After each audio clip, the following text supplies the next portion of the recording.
Hey everyone, this is Aerobox. My name is Rahul, this is Neil, this is Yin and this is Inmar. So what we have for you today is... Basically, what we have is a virtual robot pet. So this little guy is supposed to get excited when he finds you, or really anybody or anything. So unfortunately we discovered he developed a fondness for the floor. But as soon as he starts finding something interesting, he's going to start wagging his tail. Now, our original idea was to actually come and try and find the owner on demand. So when you get home, you've got your phone in your pocket and you're emitting a Bluetooth signal. So we wanted to go and try and follow that. Now, unfortunately, Bluetooth signal strengths seem to be about equally strong when you're a centimeter away as if you're about 10 meters away. So that didn't work out too well. So instead, we designed a custom Android app so that you can control them yourself. So if you can see this. A little further away. There you go. So buttons to turn them left, right, go forward, and whatnot. Forward.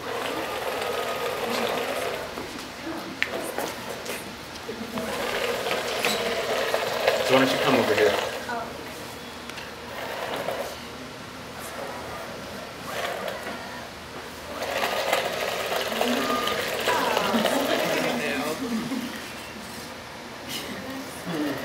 Alright.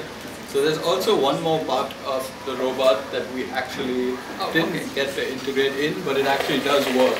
So when we talked about finding the signal strength, I guess Inmar can take off from here. Yeah. Okay. So we showed you. So what we're going to do right now is we're going to try and find our user 3 minutes to load another mode of operation. So this is the mode that actually seeks someone based on their Bluetooth signal. So while the guys are trying to do that, I will try to explain what we did. So the algorithm basically is that you start by randomly choosing a direction to move in, and you move in that direction.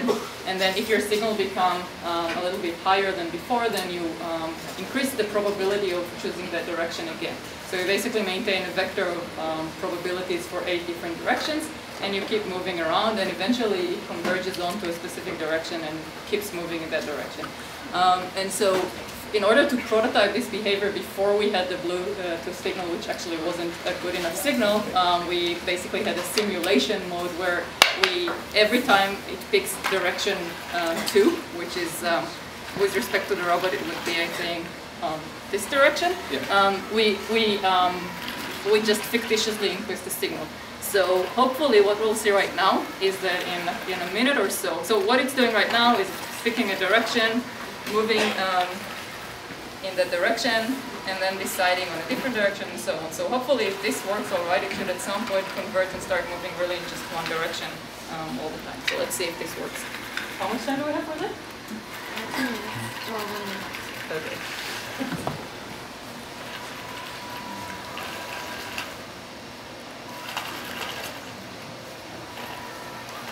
Okay, so I think it might actually be, yeah, so basically it's either it's going in this direction, it's getting a bit of an increase also in this direction and in this direction, which is why it's not just one direction for which you get the most benefit. But as you can see, it started by, sort of moving around all over the place, but eventually it decided that this was, and this is the direction that we told it the signal is kind of coming from. And so it's just moving more and more in that direction, and it's going to hit the... So we think that the algorithm is working. It's just a question of getting a signal that would actually be accurate enough for you to be standing there for this thing to come to you. Okay. Thank you, guys.